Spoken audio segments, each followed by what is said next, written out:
I had every hope, every confidence, and every assurance that God would heal her. While we were waiting on her healing, I started reading the book of John. John is the book of signs and wonders and miracles. John says that if they had recorded every word or every act that Jesus had done while he was on earth, that the world would not have room to contain the books. So to encourage my heart and to encourage my faith, I looked to John. As it happened, I came to John chapter 11 in the days after Mom passed, but before her memorial service. John chapter 11 is the story where Lazarus is raised from the dead. And since I'm being vulnerable, I'm not ashamed to tell you that my hope was rekindled. I was telling God, you can still do it. There is still time. I would not have been shocked to get a call from the mortuary saying she needs a change of clothes and a ride home. My heart was broken, but my faith and my hope were strong. At the beginning of chapter 11, you see two sisters, Mary and Martha, send word to Jesus saying, the one whom you love, Lazarus, he is sick to the point of death. The Bible tells us that having this word, Jesus decided to sit tight, to stay put, and to delay.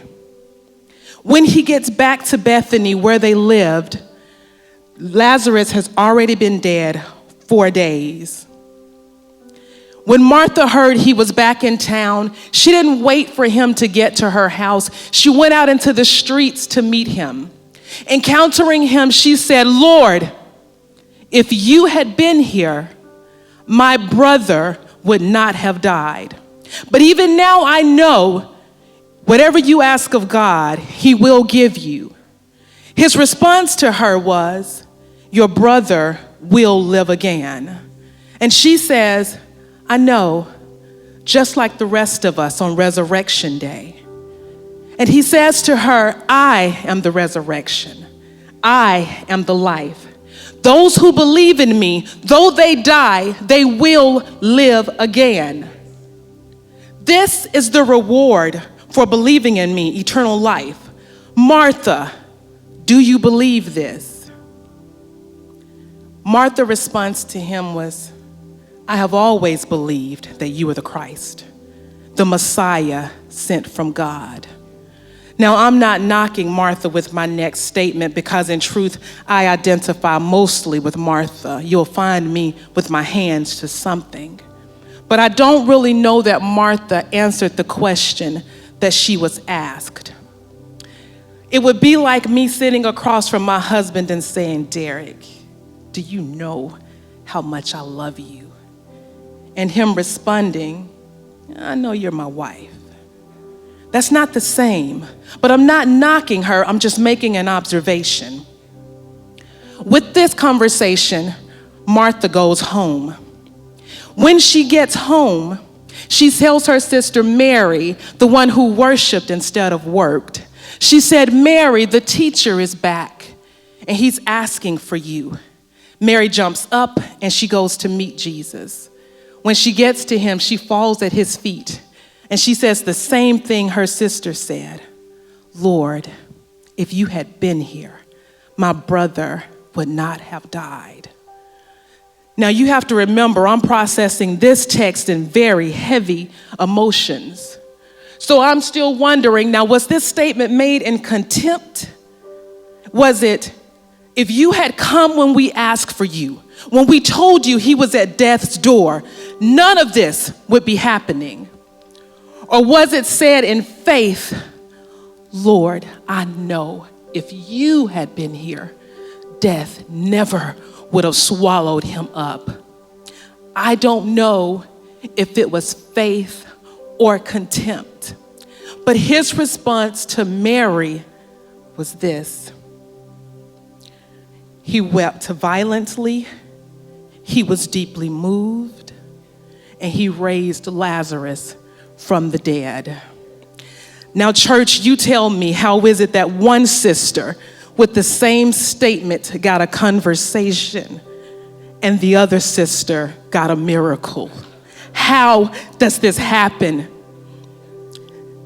On the day my mother passed, I had two significant conversations in light of the text. One was with one of my closest friends who's a doctor. Because I'm a Martha, I'm calling, what does this test mean? What do I need to ask when I go back to the hospital? Who should I be asking for? When she answered me, she said, Kimmy, I'm gonna pray that you hear God's voice. I'll tell you, that's a noble prayer. But in my heart, I was saying, nah, sis, I need you to pray for my miracle.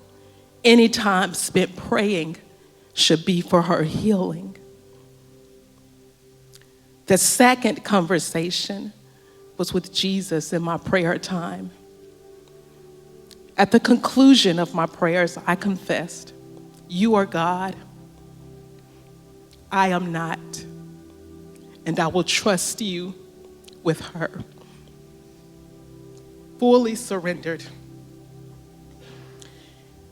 exchanging my will for his. Now, God is still teaching me in this text, and there's a lot for me to learn.